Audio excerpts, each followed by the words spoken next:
Listo. Ok. Bueno, bienvenidos de nuevo a la tutoría número 4 de la asignatura Producción 1. Eh, Acá en lo que son los materiales, un segundito para esconder esto. Ok. En lo que son los materiales de la cuarta tutoría, les acabo de subir un archivo, bueno, una presentación de PowerPoint con varios ejercicios, los cuales vamos a ver al final de la tutoría, para que tengan una idea general del tipo de ejercicios prácticos que se pueden topar en el quiz número 2, ¿ok? Y como tal, la presentación que vamos a utilizar el día de hoy es esta presentación de PowerPoint que dice presentación de Montserrat Spinach, ¿ok? Entonces, importante que sepan que esa es la que vamos a trabajar el día de hoy. Bueno, vamos a ver esto. Listo, muchachos. De nuevo, tutoría número 4 y final de la asignatura de producción 1. ¿Qué temas se van a cubrir? Lo que se cubre en los capítulos 7 y 8 del libro texto y lo que se cubre en la guía de estudio, los capítulos 5, 6 y 7. Como les comenté, esta tutoría está basada en la presentación de Montserrat Spinach, que se encuentra en la pestaña de materiales cuarta tutoría. Bueno, entonces empecemos con lo que menciona el capítulo 7. ¿Ok? Entonces recuerden de la semana pasada que lo que buscábamos era, y voy a ir recapitulando de nuevo para que todos estemos sobre la misma línea. Entonces, venimos en la asignatura de lo general a lo específico, ¿sí? Hablamos de las empresas de manera general que necesitan ser más productivas, más eficientes con el uso de los recursos y que una de las mejores maneras para poder ser más productivo, más eficiente, es a través del estudio de métodos y movimientos, ¿verdad? En donde a través de diagramas, como los que vimos desde la tutoría 1, podemos mapear, podemos diagramar, podemos visualizar cómo están los procesos actualmente, ¿ok? De cierta organización, sean procesos eh, de producción de bienes o sean procesos de servicio. ¿Okay? Entonces, una vez que hemos diagramado esos procesos, lo que busca, esa es como la situación actual, y luego buscamos cómo mejorar, ¿verdad? Esos procesos. Cuando se desarrolla un nuevo método para hacer las cosas, pues habíamos visto que hay que capacitar al personal, ¿verdad? Tener el visto bueno de la gerencia, capacitar y asegurarnos, ¿verdad? Que los nuevos métodos sean ejecutados. Bueno, entonces, esto del capítulo 7 es una continuación, ¿verdad? De ya cómo aplicar el nuevo método, ¿ok? Ya cuando hemos hecho todo el análisis de la situación actual, hemos desarrollado un método nuevo, entonces, ¿cómo aplicarlo? ¿Ok? Bueno, entonces aquí vienen ciertos puntos. Hay que vender las ideas relacionadas con el estudio de trabajo, es decir, todo lo que se generó con el análisis de la operación. Preparar un informe, ¿ok? Eso es importante. Con presupuestos, costos, las economías esperadas, cuánto va a aumentar la producción, cuánto se van a reducir los desperdicios, ¿verdad? De la ejecución del nuevo método. Examinar el informe con lo que es la gerencia, ¿verdad? Supervisión y dirección. Lograr aprobación por parte de los trabajadores y la dirección. Primero de la parte gerencial, porque si usted no tiene la aprobación de la parte gerencial, pues muy poco va a poder lograr. Que necesita primero que los gerentes, quienes lideran la organización, le compren la idea y luego ya cuando tiene la aprobación de la gerencia, de la dirección de la empresa, pues ya aplicarlo también con los trabajadores y obtener la aprobación de ellos. ¿Okay? También, por último, en este punto 5 dice preparar normas de ejecución por escrito. ¿Okay?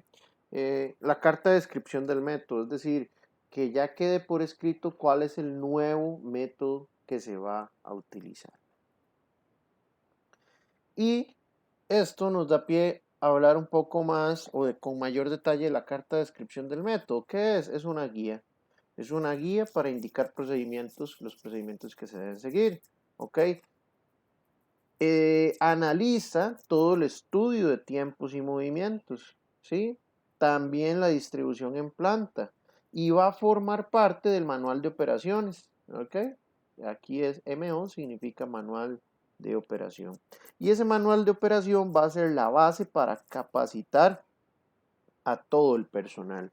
¿Ok? Entonces es importante, es un documento importante porque a través de este documento se va a capacitar a todo el personal. Algunas consideraciones cuando se vaya a aplicar el nuevo método. Pues bueno, parte de esto ya lo veíamos en la tutoría pasada, pero es importante retomarlo, recalcarlo. Informar con anticipación al personal sobre los cambios que van a suceder. No es de la noche a la mañana que decirles, bueno, ya mañana vienen estos cambios. No, normalmente ojalá que se pueda hacer con 1 o 2 semanas de anticipación para que también mentalmente, aunque ustedes no lo crean, las personas se vayan mentalizando, ¿sí? A que vendrán cambios. ¿Ok? Tratar al personal con la dignidad que se merece por su calidad humana. Esto es muy importante. A veces estos puntos suenan como muy subjetivos, pero es importante tenerlos en cuenta. Seguimos siendo seres humanos. Y entonces hay que estar mentalizados en que estos cambios pueden resultar difíciles inicialmente de aplicar para los colaboradores de la empresa. Y entonces no pensar uno como el encargado de la ejecución de estos cambios, no pensar uno, ay, qué inútiles, no pueden, si eso es facilísimo, si ahora les estamos dando más herramientas, no, es ponerse en los zapatos de ellos, tener empatía y pensar, bueno, es que llevan tanto tiempo haciendo este proceso de esta manera, que bueno, un cambio debe ser complicado. ¿Okay? Entonces, tener esa empatía, ¿verdad? Yo creo que aquí la palabra clave es eso, es empatía, es ponernos en los zapatos de quienes realmente les tocará ejecutar los nuevos procesos para que teniendo eso interiorizado nosotros podamos eh, llevar a cabo de esto de una manera más fluida. ¿Okay? Promover que todos aporten ideas, ¿sí? Reconocer la participación de quien realmente lo merezca, ser honesto en el uso de sugerencias ajenas, explicar el rechazo, las razones de rechazo de alguna idea. Entonces puede surgir alguna idea que realmente no aplica. Entonces, explicar por qué es que esa idea no aplica. ¿Okay? Y capacitar a los trabajadores que van a aplicar el nuevo método. Como les decía, pues siempre va a haber resistencia al cambio. Es decir, si a mí me viene, si tengo 10, 15, 20 años de trabajar con la empresa y tengo mucho tiempo de estar ejecutando el proceso de una misma manera y yo estoy convencido de que esa es la manera correcta de hacer las cosas, pues obviamente vendrá una resistencia al cambio, ¿sí? Vendrá una resistencia al cambio, la gente se va a oponer, no va a querer, pero bueno, entonces, toca primero entender un poco las causas de qué genera la resistencia al cambio. Bueno, tener miedo a lo desconocido, la inercia de los viejos métodos. A veces, cuando son operaciones muy manuales, su mismo cuerpo ya hace los movimientos que está acostumbrado a hacer de toda la vida, ¿sí? Entonces le ponemos un nuevo método que va a involucrar nuevos movimientos y pues y su cuerpo también se va a sentir extraño porque no está realizando los movimientos que ya estaba acostumbrado a hacer. Entonces va a haber una inercia de esos movimientos. Pues obviamente la incertidumbre genera resistencia al cambio, el no saber qué va a pasar. ¿Será que me están poniendo este nuevo proceso porque luego me van a poner un robot y me van a echar? ¿Será que me están haciendo esto al propio porque me quieren echar y entonces me están poniendo a hacer algo nuevo para ver si yo doy la talla y si no entonces me echan? Vean, tal vez este tipo de cosas les suene exageradas o inclusive graciosas, pero todo esto pasa. Yo lo he vivido y se los digo por experiencia. También que genera resistencia al cambio, no entender, no entender eso nuevo. Por más que me capaciten, por más que me explicaron, de ahí sigo todavía sin entender. Y entonces eso también me hace resistirme al cambio. Bueno, el sentimiento de obsolescencia. ¿Qué es el sentimiento de obsolescencia? Que yo me estoy volviendo obsoleto como colaborador. Es decir, que ya no sirvo y entonces seguro me quieren cambiar. Eso también genera resistencia al cambio. Eh, esta pasa muchísimo. Diferencias personales entre quien cambia y quien debe ser afectado por el cambio. Esta es típica. Ay, mira, es que esta persona es la encargada de hacer estos cambios. Como me cae mal, como toda la vida me ha caído mal, yo sinceramente lo voy a hacer a mi manera. Y eso pasa, nuevamente, como les digo, puede sonar gracioso, puede sonar exagerado, pero pasa. ¿Ok? También no sucede mucho en Costa Rica, pero en otros países puede afectar cuestiones sindicales, ¿okay? Que el mismo sindicato se oponga a que se ejecuten nuevos procedimientos porque creen que esto puede ir en perjuicio de los colaboradores sindicalizados. O como les digo, al menos en el ambiente privado de las empresas, eh, no sucede mucho. Perdón que me detenga, pero no sé si les había comentado, yo vivo en Monteverde y acabo de ver un pajarito carpintero muy bonito aquí, fuera de la ventana de mi casa. Está bien bonito. Bueno, y también por factores económicos. Bueno, ¿qué pueden ser factores económicos? Eh, esta a veces es difícil de explicar, pero puede ser que con el nuevo método em, se elimine algún incentivo por producción o algún tipo de incentivo que exista, ¿verdad? Entonces, eso puede significar una reducción de lo que cada uno de los colaboradores perciba al final de quincena o al final del mes. Entonces puede significar también, obviamente, una resistencia al cambio. Bueno, ¿cómo mitigar o cómo disminuir esa resistencia al cambio? Pues bueno, con alicientes económicos, es decir, más bien con incentivos económicos, ¿ok? Algún incentivo de producción o de volumen de producción utilizando el nuevo método, ¿ok? A mí me parece clave la comunicación, es decir, comunicar todo lo que se va a hacer y vean que aquí dice en ambas vías, eso es clave, ¿por qué? Porque no es solo comunicar de los encargados, de los ejecutores del cambio hacia quienes o quienes promueven el cambio hacia los ejecutores, que son los colaboradores, sino también permitir la comunicación de los colaboradores hacia quienes lideran los cambios. ¿Por qué? Porque eso va a permitir que fluya la comunicación, fluya la información y eso también ayuda a disminuir la resistencia al cambio. Tomar acuerdos en grupo, siempre tener actitudes para romper el hielo cuando se hacen reuniones y así, que nadie quiere participar, típico de este tipo de nuevas implementaciones, pues cómo hacer para romper el hielo y promover la participación de la gente. Y pues muy importante siempre negociar, ¿verdad? Negociar para ver, o sea, una negociación, como se llama un win-win, un ganar-ganar, que pueda ganar el colaborador y que pueda ganar también la empresa con la implementación de los nuevos métodos. Bueno, aquí ya se pone un poco más técnica la cosa, casi que del sentido de recursos humanos, pero es importante valorarlo, revisarlo. ¿Cómo solucionar un problema? Pues bueno, plantear el problema con claridad, es decir, se dice que el 80% de la solución de un problema proviene de su buen planteamiento, es decir, si usted tiene claro cuál es el problema, pues hay una probabilidad muy alta de que lo pueda solucionar.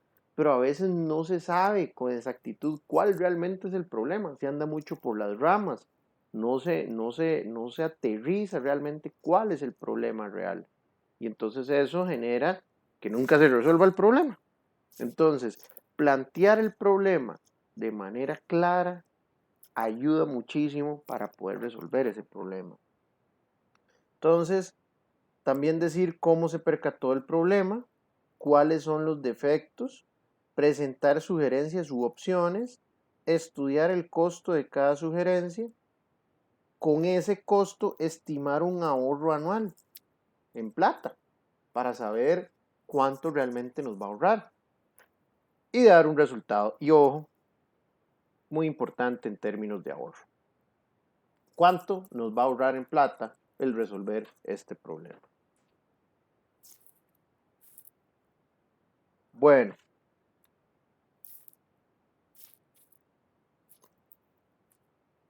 un segundito, muchachos.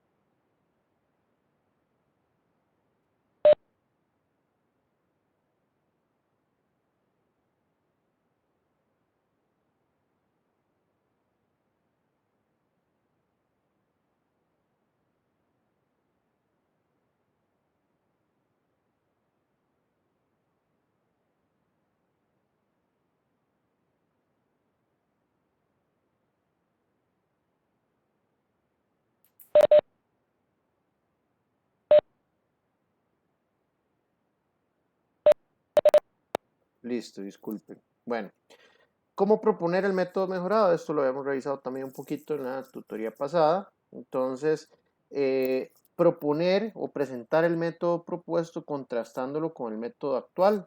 ¿Ok? O el método actual.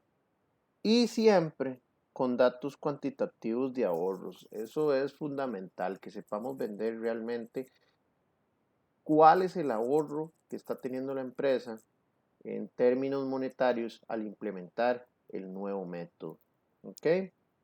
Cuando ya ese método se haya desarrollado totalmente, entonces instruir al personal y una vez que ya esté implementado, verificar que se logren todos los objetivos económicos, técnicos y humanos. Es decir, que desde todo punto de vista, desde el punto de vista de plata, se está realmente teniendo un ahorro, desde el punto de vista técnico, se está teniendo una mejora y desde el punto de vista del recurso humano también.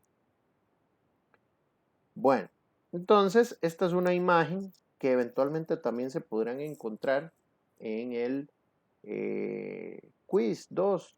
Entonces, por ejemplo, aquí es donde comparamos.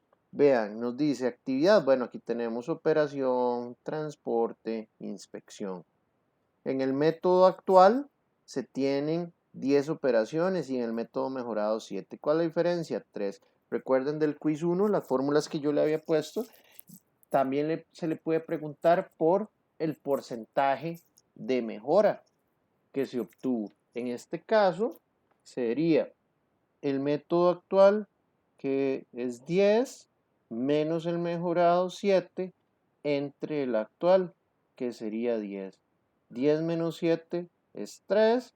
3 entre 10 hubo un 30% de mejora en lo que son operaciones. Y se le puede preguntar lo mismo respecto a transportes o respecto a inspecciones.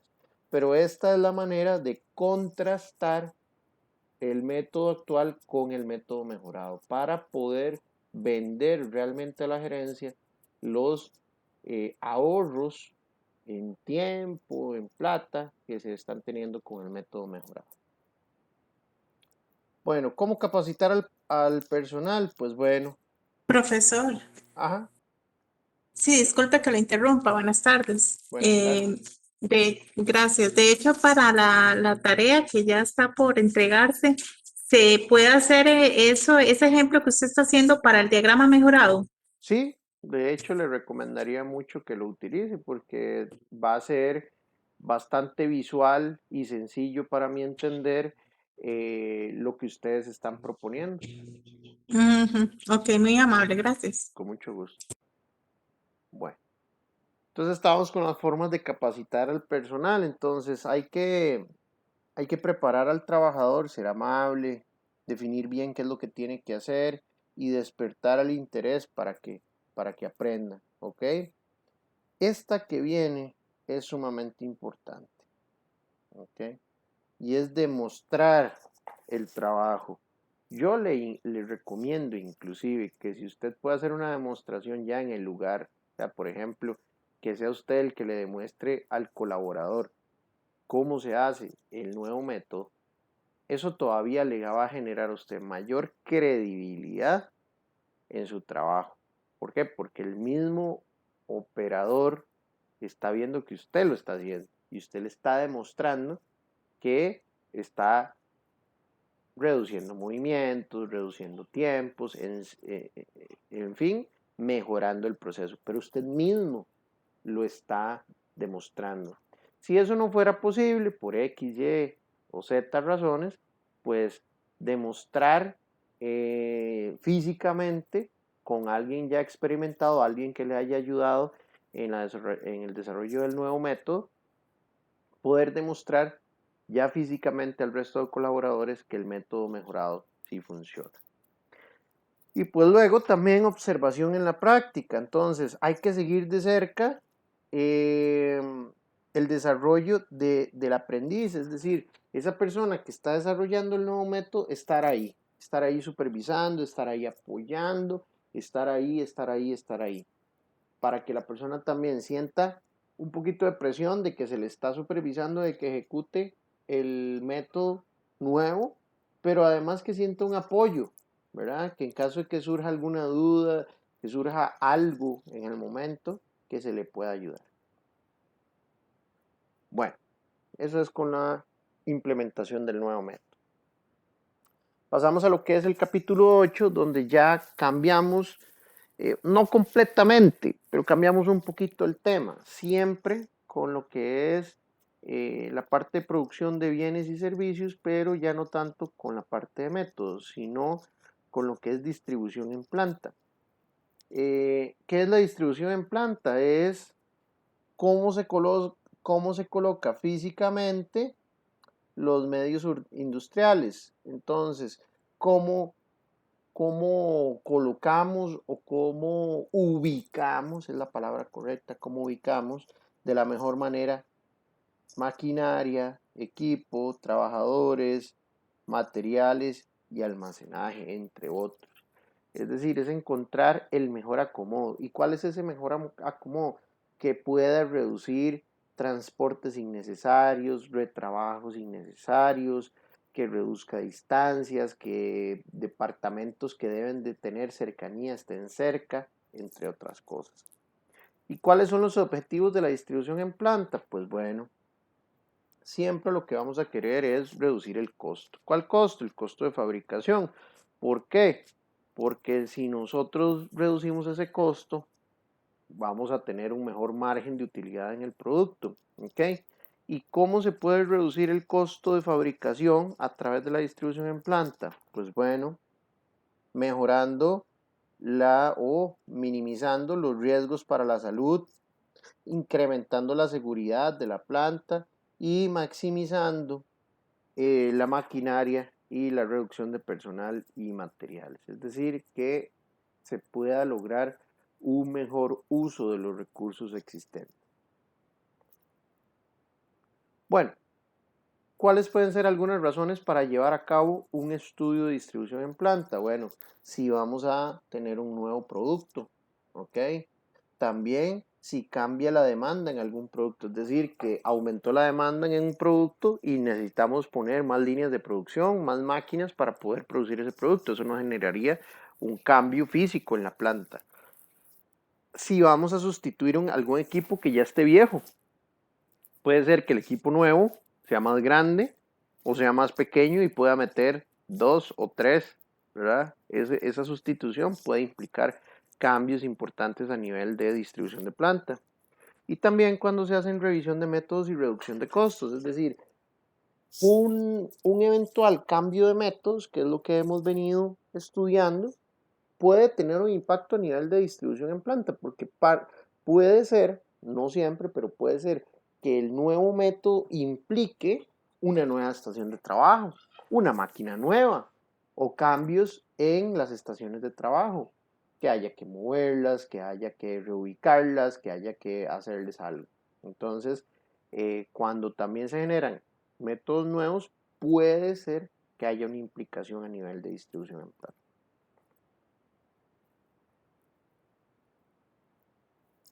Bueno, la distribución en planta tiene varios principios, ¿ok? Y entonces aquí la idea es poder repasar algunos de esos principios. Integración. Entonces, esa integración global es integrar mejor a las personas, materiales, maquinaria y todas otras actividades auxiliares. Es decir, que desde la distribución en planta se puedan integrar todas estas cosas. Reducir las distancias de movimiento de materiales y personas. También tener un principio de flujo. El principio de flujo es tener la mínima interrupción entre los movimientos. ¿Ok? Hay un principio de espacio que es usarlo de la forma más eficiente posible. Hay un principio de satisfacción y seguridad, es decir, que a través de la distribución en planta le demos seguridad a nuestros colaboradores. ¿Sí? Y hay un principio de flexibilidad.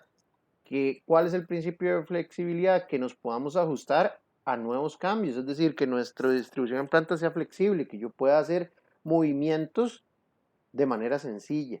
Eso también es un principio de la distribución en planta. Algunos tipos de la distribución en planta que se les puede preguntar en el quiz, bueno, a través de ejemplos, ¿verdad? Distribución por posición fija, ¿ok? Distribución por proceso, distribución por producto o grupos tecnológicos. Cuando les digo que se le puede preguntar en el quiz es, por ejemplo, que se le da algún ejemplo de algún proceso en específico y debe de escoger cuál es la distribución en planta de la que se le está hablando. Bueno, cuando hablamos de distribución de posición fija, es muy importante esto, ¿ok? Tome nota por ahí, porque no lo dice la presentación. El producto se mantiene fijo. Quien se mueve son los materiales y las personas. Es decir, vean este ejemplo acá, construir un avión. Un avión está ahí, está estático. Quienes se están moviendo son los materiales que se le van incorporando al avión y las personas. Pero el avión per se no se mueve, está estático. Eso es lo que llamamos una posición fija. Ahora, por proceso. Por proceso, se adapta muchísimo mejor cuando tenemos la producción de un gran número de productos similares. ¿Ok? Y está conformado por varios departamentos, los cuales están dedicados a una sola o muy pocas tareas. Entonces, por ejemplo, vean esta imagen, por ejemplo, llenado de algún líquido, pensemos que es de la industria alimenticia, de la industria de bebidas. Entonces usted va a tener, si hablamos por proceso, en una industria alimenticia, por ejemplo, vamos a tener una sala de cocción donde se hace una cocción del líquido o del alimento que se esté preparando. Una sala de maduración o una sala de frío donde se puede tener, por ejemplo, el producto en proceso. Y luego un departamento de llenado. Y luego un departamento de almacenaje. Entonces se tienen diferentes departamentos para un mismo producto que se produce en un número alto, digamos que podríamos decir en producción masiva. ¿Sí? Eso le llamamos distribución por proceso. Distribución por producto, pues bueno, se le conoce como la fabricación continua o en línea. Un ejemplo muy claro es la fabricación de automóviles, ¿sí? Esta, a diferencia de los aviones, quien se mueve, ¿qué es? Se mueve el producto. El producto eh, conforme está siendo trabajado, conforme está siendo manipulado. Entonces, las personas y los materiales están estáticos en estaciones de trabajo, por eso le llama estación. Y quien se mueve es el producto. Y se le van agregando cosas en cada estación. Entonces, se mueve el producto, pero las personas y los materiales están estáticos. Profesor, Ah, disculpe, vieras que no comprendí mucho, digamos, la diferencia entre la distribución fija y la distribución por producto. Me quedé un poco como, porque pareciera o sea, que fuera casi que igual, ¿verdad? no, realmente son bastante diferentes. Ajá, Yo le invito a que en los materiales de la... No, mentira, no es en los materiales. Voy a fijarme de una vez. Creo que es aquí en los recursos de apoyo. Dame un segundito, recursos de apoyo. Por aquí hay un video. Aquí está. En los recursos de apoyo hay un video que dice proceso manufactura de un auto. Eso la lleva a un ajá, video en YouTube y ahí va a poder ver. De hecho, son bastante distintos. sí, El, por ejemplo, en la fabricación de un avión, no sé si lo logra ver aquí, pues el avión está ahí, está fijo, está ahí y el avión no se mueve. Al avión llegan las personas y los materiales y se le van agregando esos materiales, pero el avión no se mueve. Eso es la distribución fija. Ahora, en cambio, en la de los autos, el auto se va moviendo a través de una línea de producción, va encima de unos, como de unas líneas de tren, por decirlo así, pero sobre unos carriles que van montados y el carro se va moviendo de estación en estación. Esa es la gran ujú. diferencia. En posición fija, por ejemplo, el avión no se mueve, le llega todo y ahí se construye en un solo lugar. Por producto, como la línea de ensamble de un carro, el carro se va moviendo a través de las diferentes estaciones y se le van agregando cosas. Ah, ok. Y igual las personas se van moviendo también, ¿verdad? Pues se mueven dentro de su estación, pero no, Ajá. por ejemplo, si usted es la encargada de poner volante, usted solo pone volante. Es decir, usted se va a Ujú. mover alrededor de su estación, pero usted nada tiene que ir a hacer, por ejemplo, en el que monta asientos. ¿Sí me explico? Sí, ujú. Sí, ¿Eh? claro, muchas gracias. Ok, con mucho gusto. Bueno, y grupos tecnológicos, para tratar de explicarlo sencillo, lo que trata es de agrupar características especiales de familias de productos. Entonces, esta palabra es clave, familias, familias y características comunes, ¿ok? Entonces, por ejemplo, usted puede tener, imagínese en un taller, que un taller de metalurgia o que trabaje con metales pueden tener de muchísimos tipos de productos y de procesos. Pero, por ejemplo, usted puede tener una línea de productos que sean, eh, no sé, sillas metálicas, ¿ok? Entonces, usted puede ofrecer muchos tipos de sillas metálicas, pero para cualquier tipo de silla metálica necesita las mismas máquinas. Lo que van a cambiar son los materiales y las dimensiones de la silla. Entonces, grupos tecnológicos lo que hace es agrupar máquinas o hacer distribuciones en planta de tal manera que se adecúen a esas familias de productos. Por eso se le llaman grupos tecnológicos. ¿Ok? Eh, Tiene una ventaja que es que hay flexibilidad y se puede fabricar casi cualquier cosa de ese grupo. Por ejemplo, si nuevamente estamos con lo de las sillas, se puede fabricar, digamos que todas las sillas. ¿Ok? La desventaja es que usted puede tener alguna máquina que también requiera otro producto. Y entonces ya ese producto entraría, digamos que a estorbar, voy a ponerlo entre comillas, a estorbar dentro del grupo tecnológico sillas, simplemente por hacer uso de una máquina muy específica que está dentro del grupo sillas. Entonces eso es una de las desventajas que tiene este tipo de distribución, pero de manera general son bastante útiles. Bueno, entonces aquí hay también un resumen de lo que es la distribución de la maquinaria.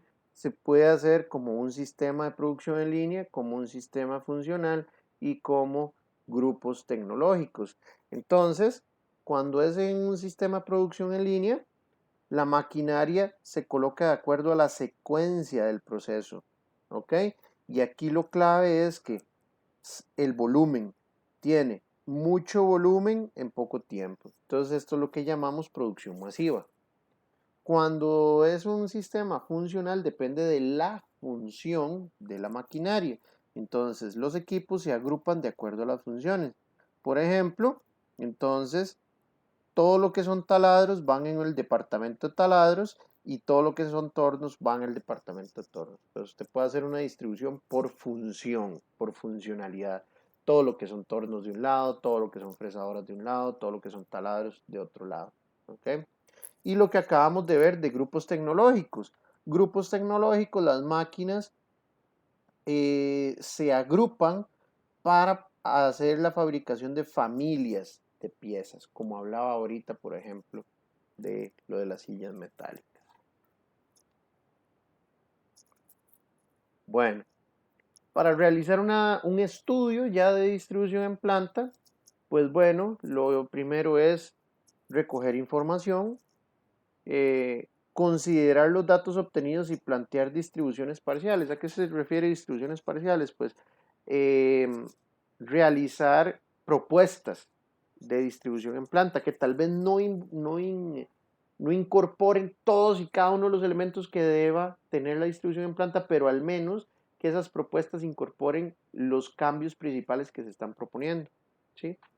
Luego plantear una distribución general y por último, comprobar la circulación y proyectar la distribución definitiva. ¿Qué es comprobar la circulación? La circulación de personas y materiales. Que no hayan choques de personas y materiales. Es decir, que no se, bueno, sí, no choquen, no se atraviesen entre sí. ¿Ok? Una manera sencilla de calcular la cantidad de máquinas que se requieren es calcular la producción diaria total, la producción diaria requerida, ¿ok? Requerida, y dividirlo entre la producción diaria de cada máquina. Entonces, si usted tiene que hacer 1000 unidades, ¿verdad? 1000 unidades diarias y usted tiene una producción de 200 unidades por máquina, pues ¿cuántas máquinas necesita? 1000 entre 200 necesita 5 más. ¿Okay? Una formulilla ahí pues bastante sencilla. Bueno, respecto a lo que es recoger la información requerida, entonces hay que evaluar varias cosas. ¿Ok? ¿Cuáles son los productos que se fabrican? ¿Cuáles son los materiales que se utilizan? ¿Cuál es el ciclo de fabricación? Es decir, cuánto le tarda cada producto desde que ingresó al proceso hasta que salió como producto terminado. ¿Ok? ¿Cuál es la maquinaria? ¿Cuántas máquinas hay? ¿Qué características tienen? ¿Cuáles son sus dimensiones? ¿Ok? También, ¿cuáles son los operadores? ¿Cuántos hay? ¿Cuántos técnicos? ¿Cuántos operadores? ¿Ok? Movimiento de materiales y productos terminados, es decir, todo el tema de materias primas, dónde están, dónde se almacenan, dónde se pone el producto terminado. Todo lo que tiene que ver con los servicios de apoyo a la producción, servicios sanitarios, comedores, lockers, etcétera. Y también qué tan versátil es la distribución de la planta. ¿Qué significa eso? Si la planta cambia con mucha frecuencia. ¿Ok? Entonces, todo esto es información, es un insumo importante para realizar eh, nuevas distribuciones de planta.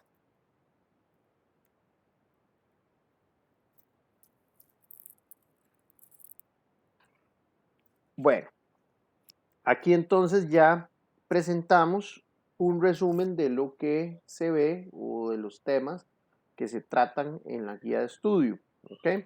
Respecto a la implementación de nuevos métodos de trabajo, entonces el autor de la guía de estudio propone conocer los distintos procesos que se requieren, conocer las variables que intervienen en ese proceso y analizar y subdividir las operaciones y actividades con un enfoque de estudio del trabajo.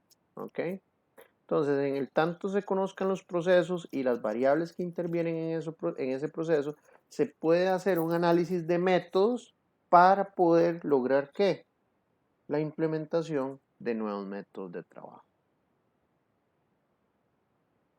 Hay otra variable que es importante de tomar en cuenta. La guía de estudio trabaja a través o es presentada por el autor a través de las diferentes variables. Materiales, mano de obra, medio ambiente, maquinaria, ¿verdad? Entonces, aquí hace referencia de la variable medio ambiente. ¿Y cuál es la variable medio ambiente? Entonces, son áreas relacionadas directa o indirectamente en el quehacer de la organización. Las relaciones directas, estas que tienen este asterisco, son las que evaluamos en el curso. Las relaciones indirectas no. Estas no. ¿Ok? ¿Qué son las relaciones indirectas? Cómo interactúan los insumos utilizados, los líquidos, los desechos. Eso es lo que tiene que ver con medio ambiente, cuidado del medio ambiente. Eso no lo estudiamos en este curso. Para eso hay otros cursos, como por ejemplo el de gestión ambiental. También otra relación indirecta es la relación de la organización con su entorno social, con la comunidad, con instituciones y con la seguridad del medio ambiente. Entonces, para que sepan que estas no las estudiamos, no se evalúan en el curso, mientras que estas otras sí. Entonces, cuando hablamos de relaciones directas de la variable medio ambiente, estamos hablando de la disposición de las instalaciones físicas. Cuando hablamos de disposición de las instalaciones físicas es dónde ubicamos una planta de producción, dónde ubicamos un centro de servicios, ¿ok?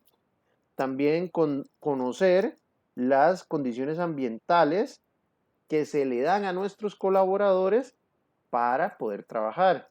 Y otra relación directa es las características del proceso. Es cómo se hace un uso racional y eficiente del medio ambiente, pero a nivel de proceso. Bueno, y aquí en esta tabla que yo les recomiendo que estudien de la guía de estudio, vienen elementos determinantes por factores determinantes para la ubicación de instalaciones. Entonces el autor se enfoca mucho en cómo o qué factores tomar en cuenta para ubicar una planta de producción o un centro de servicios basado en diferentes factores. ¿Cuáles factores? El factor de recurso humano, es decir, las personas, las materias primas, cuál es el acceso que tenemos a esas materias primas, en términos de recurso energético, en términos de dinero, en términos de clima, condiciones climáticas del lugar, en términos de dónde está mi competencia, en términos de las condiciones políticas y económicas del país o del lugar a donde se vaya a ubicar esa planta de producción o centro de servicios. También otro factor, los medios tangibles de apoyo, qué tan cerca tengo otras empresas, ¿verdad? Servicios auxiliares, bomberos, Cruz Roja, centros educativos. También otro factor a tomar en cuenta es el marco legal, ¿verdad? La parte legal es sumamente importante, la legislación que exista desde el punto de vista laboral, comercial, ambiental, ¿ok? Y también otro factor es la mercadotecnia y logística. ¿Qué tanta facilidad hay para poderle llegar a nuestro mercado meta? ¿Okay? Todos estos factores que se mencionan acá, pues son factores determinantes para ubicar las instalaciones físicas de una planta de producción o de un centro de servicios. Entonces, hay varios métodos para poder determinar el lugar, el sitio geográfico donde ubicar las instalaciones. ¿Ok? Entonces, el método que propone o que se desarrolla con mayor detalle en la guía de estudio es el método de factores cuantitativos y cualitativos. ¿Ok? Entonces, ese es el que vamos a evaluar. Entonces, primero hay que definir los objetivos de localización, que dice que basado en el cuadro anterior, estos pueden ser factores, pero no son los únicos. Puede ser que para la empresa hayan otros factores también importantes para la determinación del lugar de dónde se van a tener las instalaciones. Bueno, determinar los criterios, ya sean cuantitativos o cualitativos de los factores que se acaban de hablar. Luego, relacionar los objetivos de localización a través de algún modelo, generar datos y utilizar esos modelos para ver cuáles son las diferentes alternativas de ubicación de instalaciones que se tienen. Y por último, seleccionar la ubicación que mejor satisfaga todos los criterios. Entonces, como les decía, hay varios modelos, pero el que vamos a evaluar es este último, el de análisis de factores ponderados cuantitativos y cualitativos. También está del modelo bueno, sí, modelo de punto de equilibrio. Lo que hace es comparar costos fijos y variables para ver en dónde se obtiene el punto de equilibrio. Es decir, dónde se sale, entre comillas, tablas entre costos fijos y variables. También otro que se ve en investigación de operaciones para los que van a llevar licenciatura en el curso de investigación de operaciones, que lo doy yo también, hay unos modelos que se llaman modelos de transporte y ese modelo le ayuda a uno desde un punto de vista matemático a escoger cuál es el mejor lugar para determinar o para ubicar las instalaciones de una planta de producción o centro de servicios. También está la técnica de la mediana simple, pues que también utiliza la estadística. Y como les dije, el último, el análisis de factores ponderados cuantitativos y cualitativos, que muy de acuerdo con lo que plantea el autor, me parece mucho más robusto y toma mucho más en cuenta los factores que realmente le interesan a la organización para ubicar las instalaciones. Entonces es un método bien robusto y muy sencillo de utilizar. Entonces, cuando ejecutamos ese análisis de factores ponderados, lo que hacemos es elegir la alternativa que tenga la mayor calificación ponderada. ¿Okay? Ahorita vamos a ver unos ejemplos, ya que ese va a ser el mejor lugar. Y en el análisis cualitativo se elige el que tenga el mayor beneficio cualitativo, ¿verdad? Entonces, en la guía de estudio hay un ejemplo en la página 81, el cual yo les recomiendo que estudien, que entiendan, pero de igual manera ahorita vamos a hacer un ejercicio. Bueno, algunas preguntas que debemos hacernos cuando analizamos alternativas de ubicación son ¿en qué punto de las instalaciones físicas vamos a tener el acceso a proveedores, el acceso a clientes, las visitas de servicio de apoyo gubernamentales, ¿verdad?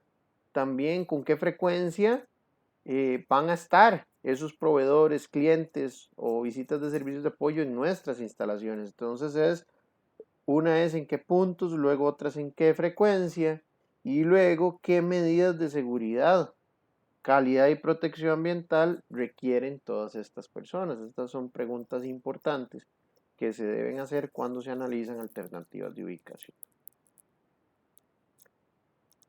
Bueno, eso sería la presentación propiamente de esta tutoría número 4. ¿Alguna pregunta con el material que acabamos de revisar?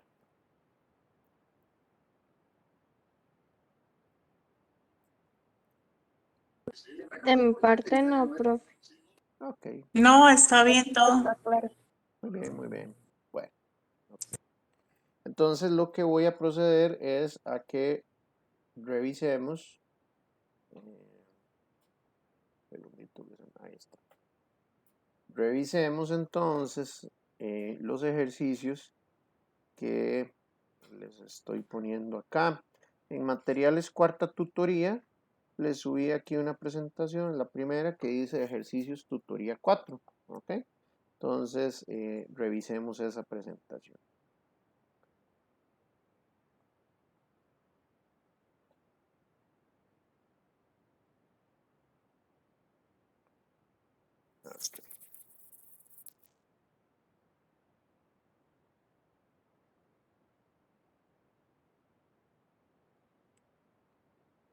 Ok, bueno, entonces empecemos, porque recuerden que estos son ejercicios que eventualmente se pueden encontrar, o más bien el tipo de ejercicios que eventualmente se pueden encontrar en el quiz número 2, ¿ok? Entonces va a abarcar cuestiones de la tutoría 3 y cuestiones de la tutoría 4, como por ejemplo el diagrama bimanual, que lo veíamos en la tutoría número 3 de la semana pasada.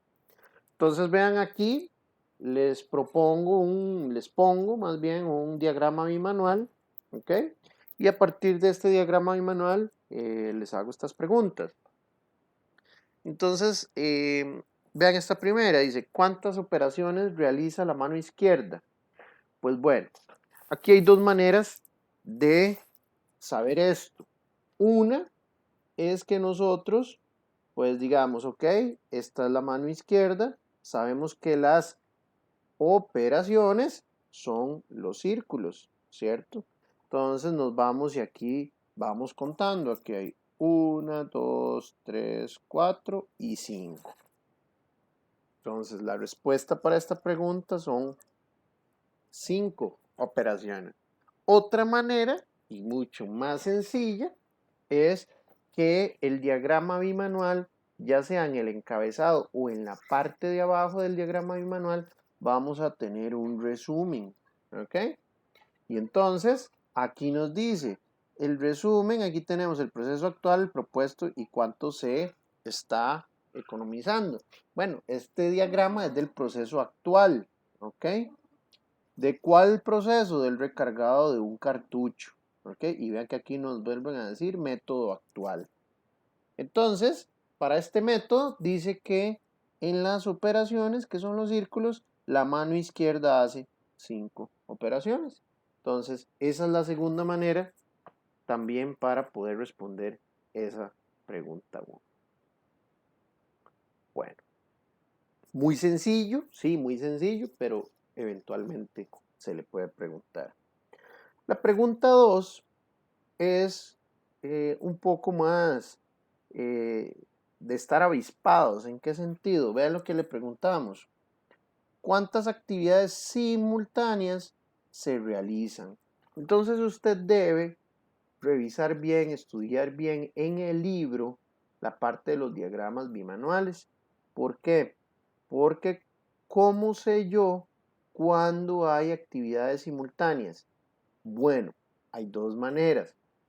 Si hay una actividad, esta que dice toma fulminante con la mano izquierda y la mano derecha toma casquillo, significa si están en el mismo renglón, ¿ok? Si están en el mismo renglón, quiere decir que se realizan al mismo tiempo. Entonces, la primera manera es ver que hayan actividades en todos los renglones. Pero uno dice acá, bueno, profe, pero es que todos los renglones, y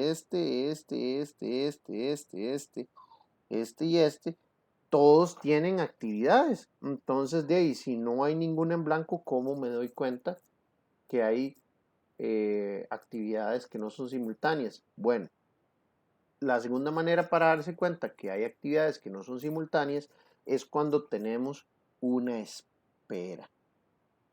Por ejemplo, entonces, vean en el renglón 1, la mano izquierda toma fulminante y la mano derecha toma casquillo. Luego, la mano izquierda coloca fulminante y la mano derecha sostiene casquillo. Luego, la mano izquierda toma pólvora y la mano derecha mueve el casquillo a la mesa. Luego, la mano izquierda coloca la pólvora en la pesadora y la mano derecha espera, es decir, la mano derecha no está haciendo nada. Quiere decir que ahí hay una actividad que no es simultánea, ¿ok? Porque la mano izquierda hace algo, pero la mano derecha no está haciendo nada. Entonces ahí tenemos una actividad que no es simultánea. Luego, la mano izquierda toma pólvora y coloca el casquillo, mientras que la derecha sostiene el casquillo. La mano izquierda sostiene casquillo y la derecha toma bala. Y la mano izquierda sostiene casquillo y la derecha coloca bala. Entonces, en el único momento donde hay una mano que no está haciendo nada, que está esperando, esa es la actividad donde no se realiza simultáneamente. Entonces, responder la pregunta número 2 de cuántas actividades simultáneas se realizan sería una. ¿Ok? Profesor, vieras que yo tengo una consulta Ujú. sobre la operación, bueno, la actividad que dice toma pólvora y coloca en casquillo. Ese y coloca, para mí quiere decir que es un transporte, porque yo tuve que desplazar mi mano izquierda para tomar la pólvora y colocarla en el casquillo. No sé si estoy mal, ¿verdad? No sé. No, completamente Para mí es un correcto. transporte. Sí, sí, completamente de acuerdo. Pues bueno, esto es un ejemplo tomado de internet, no es un diagrama realizado por mí y muy bien y gracias por la observación. La mejor manera de registrar esto es en un renglón poner tomar pólvora, ¿verdad? Y en el otro colocar casquillo, ¿ok? ¿Por qué? Porque como usted lo dice, está sucediendo una operación que es el de tomar, el de agarrar la pólvora, y la otra es moverla de un lugar a otro, ¿ok? Entonces, lo recomendable en ese renglón en específico o en esa actividad en específico es separarlos. Y estoy completamente de acuerdo con usted. Profesor, una pregunta, con esta misma de las cuántas actividades simultáneas se realizan, no más bien serían 6, porque creo que más bien hay una actividad únicamente en la que hay una mano que no está trabajando y más bien las otras sí están actuando simultáneamente, o me Mucha, equivoco. muchas gracias. Fui yo el que me equivoqué. Lo que quise decir con ese uno es que solo una no se realiza simultáneamente. Entonces, si se tiene 1, 2, 3, 4, 5, 6, 7 actividades en total, 7 menos una, que es esta que no se realiza simultáneamente, entonces usted tiene toda la razón. Son 6 actividades que sí se realizan simultáneamente. Gracias por su observación, porque ya los hubiera hecho incurrir en un error. Gracias a usted. Con gusto. Y por último, vean la pregunta 3. Les digo, ¿cuál transporte fue registrado como operación? Entonces, aquí, además de la observación que tuvo la compañera Joana, que me dijo de esta actividad, que lo ideal sería dividirla, pues también hay otra cosa que yo cuando agarré este diagrama de internet me percaté y quiero que ustedes lo vean. Esa pregunta 3 dice, ¿cuál transporte fue registrado como operación? ¿Ok? Entonces, lo que tenemos que ver es cuál operación, cuál de todas estas que son operaciones y cuál de estas que son operaciones fueron registradas como operaciones siendo un transporte. Entonces vayamos evaluando. Toma fulminante, pues sí es una acción. Coloca fulminante es una acción. Toma pólvora es una acción. Coloca pólvora es una opción. Toma pólvora, pues bueno, este toma pólvora sí es una acción, pero el coloca es un transporte, porque significa un movimiento. ¿Ok? Pero bueno, lo que vimos de esta es que había que simplemente separarla. Ahora, del otro lado de la mano derecha tenemos toma casquillo, eso es una operación. Sostiene casquillo, recuerden de una vez aprovecho, el sostener se registra como un almacenamiento, recuerden eso, lo vimos la semana pasada. Y luego tenemos esta que dice, mueve casquillo a mesa. Se registró como una operación, pero lo que está haciendo es un movimiento.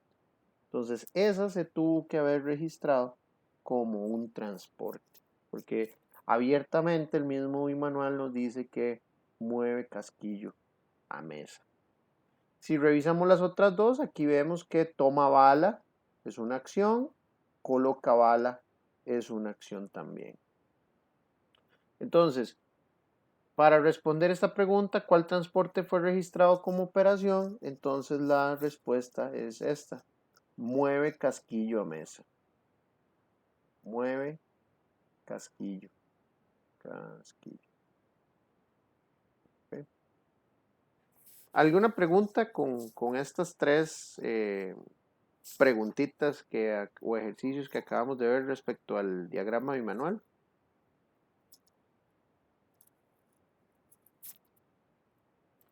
Ok, bastante sencillo. Luego, entonces hagamos este otro que tiene que ver con lo de la variable mano de obra. Esto viene explicado en lo que es la guía de estudio.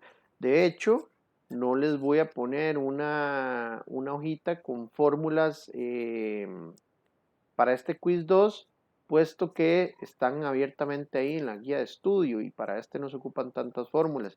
Ojo, importante, puede ser que le vuelva a preguntar o que se topen con preguntas de porcentajes de mejora, cálculos de porcentaje de mejora. Entonces ya usted sabe cómo hacerlo y de igual manera hay un PDF que está subido en la plataforma con esas formulitas.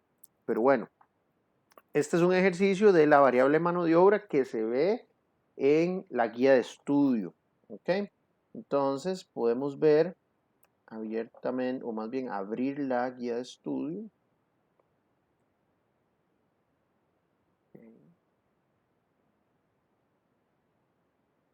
Guía de estudio. Y me voy a ir al puro final. Vamos a ver, como a la 80. A ver, esta variable medio ambiente. Luego mano de obra. Lo que quiero es buscar propiamente donde están las formulitas.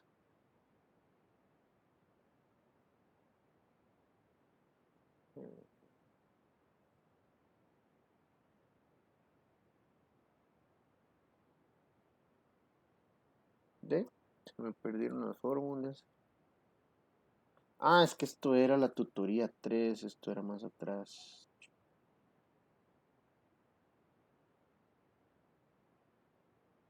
Aquí está.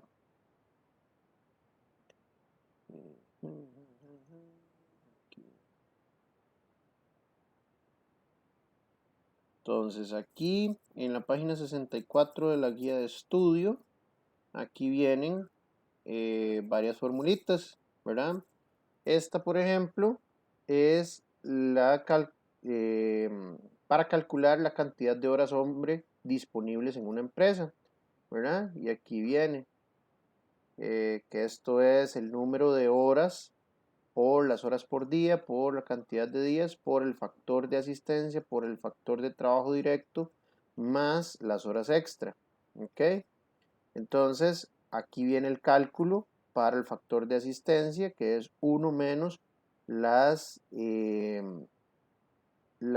horas de ausencia entre las horas que se trabajaron realmente, y el factor de trabajo directo es 1 menos las horas indirectas entre las horas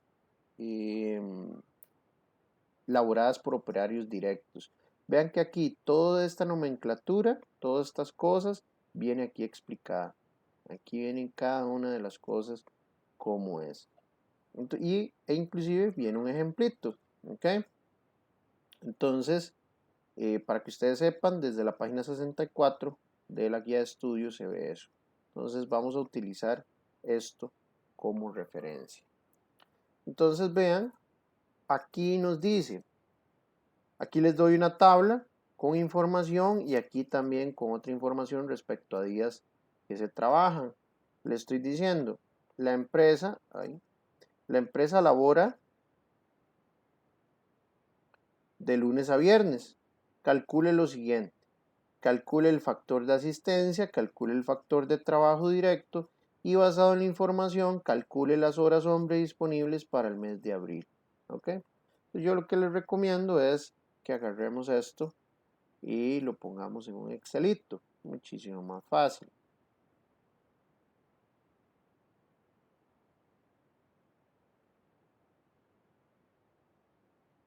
Voy a agarrar esto, vamos a poner en un Excel.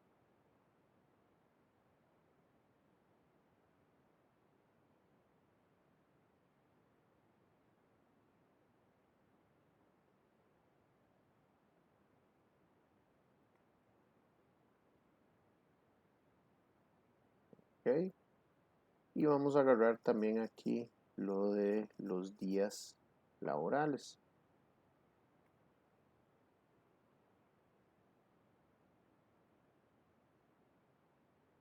¿Ok? Muy bien, voy a darle un poquito de formato aquí para que esto se vea mejor.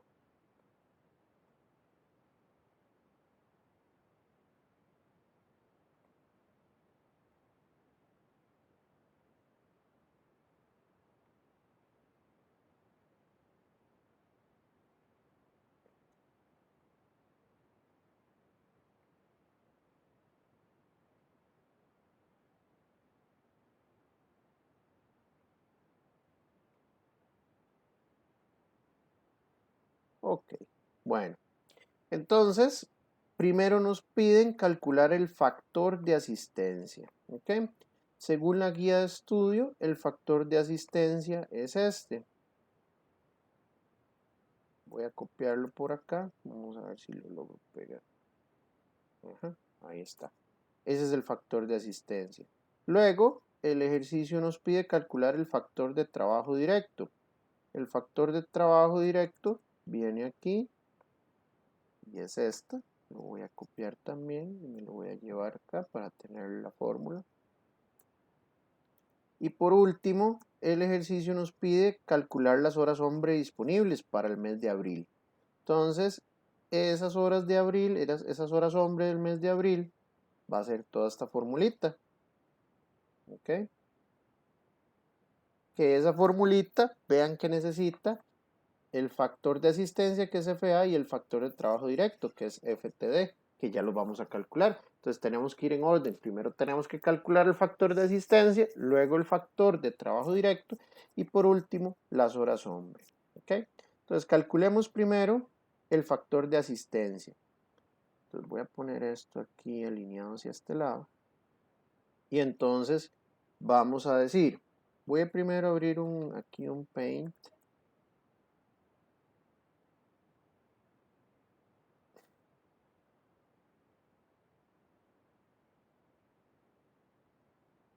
Factor de asistencia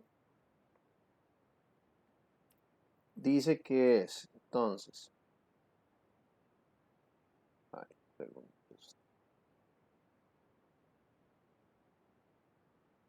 factor de asistencia va a ser A1 menos dice HH-AUS. Vamos a ver qué era HH-AUS, son las horas hombre de ausencia.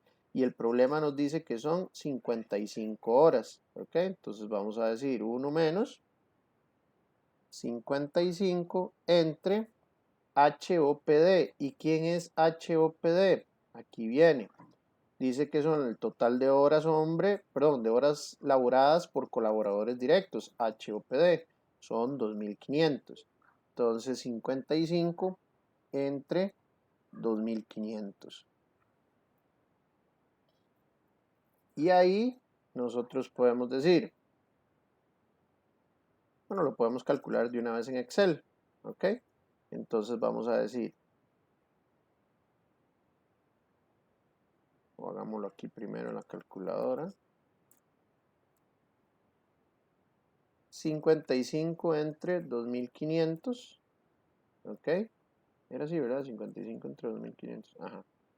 Y ahora 1 menos eso, ¿ok? Menos 1, ¿verdad? Eso no nos va a dar negativo, pero es 1 menos eso. Entonces eso nos da 0.978. Entonces el factor de asistencia es 0.978. ¿Cómo lo podemos 0.978. ¿Cómo lo calculamos ahí en el Excel? Vamos a decir 1 menos las horas hombre de ausencia, que fueron 55, entre, bueno, aquí voy a hacer así, las horas de ausencia entre el HOPD, ¿ok? Y vean que ahí nos da 0.978. Hagamos el factor de trabajo directo. El factor de trabajo directo es 1 menos las horas de trabajo indirecto entre las horas laboradas por colaboradores directos. Entonces vamos a decir que esto es 1 menos las horas de trabajo indirecto. Bueno, voy a abrir paréntesis. Las horas de trabajo indirecto entre las horas total de horas laboradas por colaboradores directos. ¿Okay? Y ahí tenemos que el factor de trabajo directo es 0.9772. Ahora, necesitamos calcular las horas hombre del mes, que es lo que nos pide el ejercicio. Dice, basado en la información anterior, calcule las horas hombre disponibles para el mes de abril. Entonces vamos viendo. Nos pide primero, ¿ok? Aquí dice número OP. ¿Qué es número OP? La cantidad de colaboradores directos. Entonces tenemos, voy a agarrar esto y me lo voy a llevar a Paint.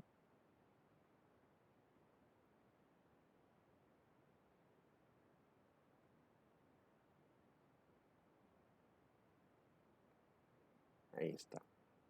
Entonces, cantidad de horas hombre disponibles va a ser igual a, viene aquí signo numeral OP. ¿Qué es signo numeral OP? Cantidad de colaboradores directos, son 21. Entonces aquí vamos a decir 21. Por, dice, las horas hombre por día. Y el problema nos dice que las horas hombre diarias son 8. ¿Ok? Véanlo aquí, 8. Entonces vamos a multiplicar eso por 8. Por, esto es un por, la cantidad de días. Y esta es la parte donde tienen que tener cuidado. ¿Cómo sabemos cuál es la cantidad de días disponibles de el mes? Bueno, el problema nos dice que calculemos las horas disponibles para el mes de abril. Y entonces vean que acá esta tabla nos dice los días disponibles de abril. Pero el ejercicio nos dice que la empresa labora de lunes a viernes. ¿Ok? Entonces tenemos que sumar la cantidad de días de lunes a viernes, que eso nos suma 22 días, que es sumar 4 más 4 más 4, y ahí tenemos 12. 12 más 5 son 17, 17 más 5 son 22. Son 22 días, pero ojo, son días disponibles. Y vean que aquí nos están diciendo que hay feriados. El 15 es feriado porque es jueves y el 16 es feriado porque es viernes. Entonces, como caen dentro de días laborables, entonces los tenemos que restar. Si teníamos 22 días en total para abril, hay que restarle los 2 feriados. Entonces, la cantidad de días disponibles del mes son 20 días. Eso lo multiplicamos por el factor de asistencia que nos dio 0.978,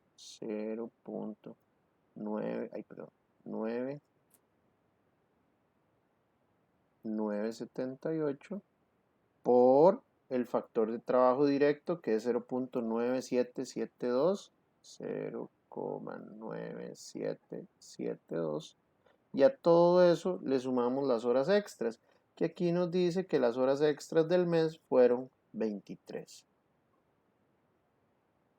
¿Ok? Y aquí pues ya vamos a ver el total. Ya nosotros lo podemos hacer acá formulado en Excel. Entonces, número de colaboradores directos, 21, multiplicado por las horas por día, que son 8, multiplicado por la cantidad de días que ya vimos que era 20, multiplicado por el factor de asistencia que ya lo calculamos, 0.978, multiplicado por el factor de trabajo directo, que es 0.9772, y a todo eso nosotros le vamos a sumar, y ojo aquí, que tengan cuidado, yo les recomiendo que hagan todo esto, le pongan aquí un paréntesis, porque a todo esto hay que sumarle las horas extra, ¿ok? Esto es un más las horas extra, entonces que tengan cuidado ahí. Y todo eso nos da 3.234.16 horas, que son las horas hombre disponibles del mes de abril. Entonces, tener cuidado, bueno, primero que sepan que las fórmulas están todas aquí en la guía de estudio, número 1. Número 2, aquí prácticamente en los problemas se le van a dar toda esta información. La única que les va a tocar interpretar es la cantidad de días disponibles. Que vean que en este caso al menos era importante tomar en cuenta que la empresa trabaja de lunes a viernes, o sea, los sábados y domingos no se toman en cuenta, y que de estos días totales de lunes a viernes había que restar los 2 días feriados, porque esos días feriados caían jueves y caían viernes. Si aquí hubiera un feriado que cae sábado o domingo, pues no va a haber ningún problema, porque no va a afectar porque la empresa trabaja de lunes a viernes, ¿sí? Entonces es importante que tomen esas cosillas ahí en cuenta. ¿Alguna pregunta con este ejercicio 2 de lo que es la variable mano de obra, con alguno de esos cálculos? No, profesor, está claro. Más bien, muchas gracias por la explicación. Con gusto, con gusto. No, profe, súper claro. Es muy práctico y sistemático, entonces hay que tener cuidado. Sí, con una calculadorcita ahí lo hace, y con un Excel, cualquiera de las dos es bastante sencillo. Bueno, entonces hagamos el último ejercicio, que tiene que ver con lo que son localizaciones, con el método de factores ponderados cuantitativos y cualitativos. Entonces vean este tipo de ejercicio donde dice, considere la siguiente tabla de alternativas ponderadas según factores y elementos determinantes. Ah, perdón, aquí le puse 4 lugares. Aquí me equivoqué, esto no es 4, es dos lugares diferentes, pero les puse 2 lugares diferentes. ¿Dónde se piensa localizar? Profesor, Ajá. disculpe, ¿eso que usted está presentando en la guía o es la diapositiva? Esta es la diapositiva. Ah, ok, Sí, esta es la ya, diapositiva. gracias. Ajá, para 2 lugares diferentes donde se piensa localizar una planta de producción. Entonces, vea, es una planta de producción que queremos localizar. Hay varias opciones, hay 2 opciones. Y entonces se quiere realizar, bueno, aquí vienen una tabla de alternativas ponderadas para factores y elementos determinantes. Entonces nos dice, ¿cuál es la calificación total del lugar 1 y 2? Vean que aquí tenemos lugar 1 y lugar 2. Según el método de análisis de factores ponderados cuantitativos y cualitativos. Ese método de análisis ponderados cuantitativos y cualitativos lo que hacen es tomar un factor relevante y un elemento relevante de ese factor. Entonces, por ejemplo, aquí lo que dice, el factor relevante es el recurso humano y dentro de ese factor relevante, ¿cuál es el elemento que nos interesa? La disponibilidad de la mano de obra. ¿Ok? Luego el otro factor relevante son las materias primas. ¿Qué es lo que nos interesa a las materias primas? La disponibilidad de materias primas. ¿Ok? ¿Qué tan cerca se tiene a los proveedores de materias primas? Otro factor relevante para estos lugares 1 y 2 es la competencia.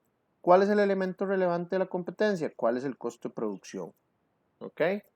Entonces, vean que es importante aquí el tema de la ponderación asignada. Esta ponderación siempre le debe sumar un 100%. ¿Ok? Entonces vean aquí usted tiene 45 más 30 es 75 más 25. Aquí ya usted tiene el 100%. ¿Ok? Y entonces, ¿cómo es que se calcula la calificación ponderada? Vean que aquí tenemos esta celda en blanco y esta celda en blanco, ¿ok? Y aquí ya viene algo calculado, este 27, este otro 27, este 17.50 y este 21.25. ¿Qué es lo que nos toca hacer a nosotros? Nos toca calcular qué es lo que va en estas celdas que marqué acá, que están en blanco, ¿ok? Para luego determinar el total, porque la pregunta nos dice cuál es la calificación total del lugar 1 y 2. Entonces, al final, aquí vamos a tener una calificación total para el lugar 1 y aquí vamos a tener una calificación total para el lugar 2. Entonces, ¿qué es lo que hace el método de análisis de factores ponderados?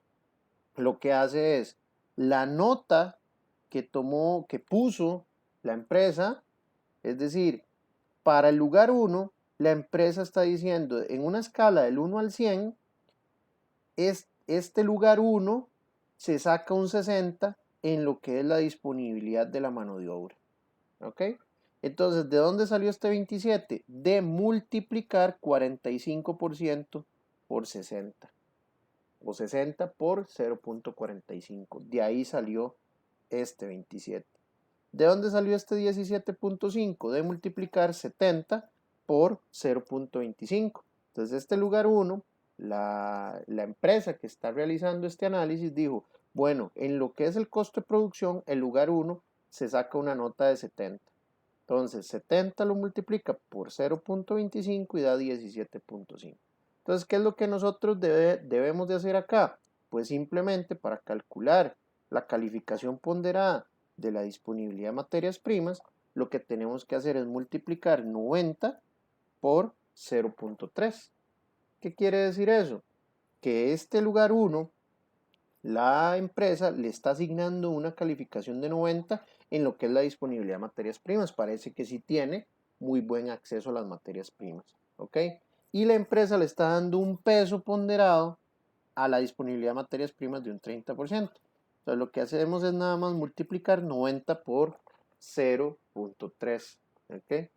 Y pues bueno, aquí nosotros en la calculadora podemos hacer 90 por 0.3 es 27, ¿ok? Que es lo mismo que hacer 90 por 30% y le damos igual, nos da 27. Entonces aquí adentro de esta cajita va un 27. Y entonces, ¿cuál sería la calificación total? La calificación total sería sumar estos primeros 27, estos otros 27 y 17.5. Entonces vamos a decir 27 más 27 más 17.5. Calificación total es de 71,5. ¿Ok? Y hacemos exactamente lo mismo para el lugar 2. ¿Ok? Aquí lo que hay que tener cuidado es, vean la calificación es 50 y hay que multiplicarlo por este 45%. Entonces vamos a decir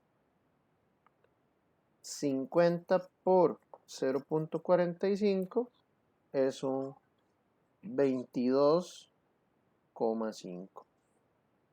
Y a ese 22,5 le vamos a sumar 27 y 21.25. Esta obtuvo una nota de 70.75. 70.75. Entonces, recuerden que el lugar que obtiene la nota más alta total, ese es el lugar que se debería de escoger, porque es la que está dando la nota mayor. Entonces, entre 70.75 y 71.5, el mayor es 71.5. Quiere decir que la decisión debe ser escoger el lugar 1, porque en el método de análisis de factores ponderados cuantitativos y cualitativos nos está dando la nota más alta. ¿Alguna pregunta, muchachos? Este era el tercer ejercicio y final que les tenía del tipo de ejercicios que se pueden esperar para el quiz número 2. Profe, Ajá. sube la tutoría de hoy, la grabación. Claro, Sí. inmediatamente terminamos, sí, todas las tutorías se graban y quedan ahí en la pestaña que se llama tutorías virtuales, y Ok. ahí lo pueden acceder, sí, terminando la tutoría me dan como una media hora y ya queda subida, Gracias. mucho gusto. ¿Alguna otra pregunta, muchachos? No, señor, está muy claro. Muy bien. No, profe, muy bien, muchas gracias. Esa presentación que usó, profe, es la de Montserrat, la que usted usa, ¿verdad? Sí, casi siempre. Es correcto, siempre uso la de Montserrat, sí, correcto. Y Ok. adicionalmente le subí esta de los ejercicios para que la tengan. Esa está aquí, Ok. se las puse en materiales, cuarta tutoría. Es la primera que sale aquí, ejercicios, tutoría 4. Ok, gracias. Sí, con mucho gusto. Bueno, muchachos, entonces, si no hay preguntas, muy agradecido por la atención. Esta fue la última tutoría. También muy agradecido de haber estado con ustedes compartiendo. Todavía nos queda rato. Todavía falta que entreguen la tarea 2, que hagan el quiz 2 y que entreguen el proyecto, pero al menos desde el punto de vista de tutorías, esta fue la última. Nos estamos hablando a través de plataforma en caso de dudas. Con muchísimo gusto ahí estaré. Muchas gracias por su atención y damos por finalizada la tutoría número 4 de la asignatura Producción 1. Buenas tardes. Muchas gracias, profesor. Buenas tardes. Buenas tardes. Gracias, profe. Pura vida, con mucho gusto.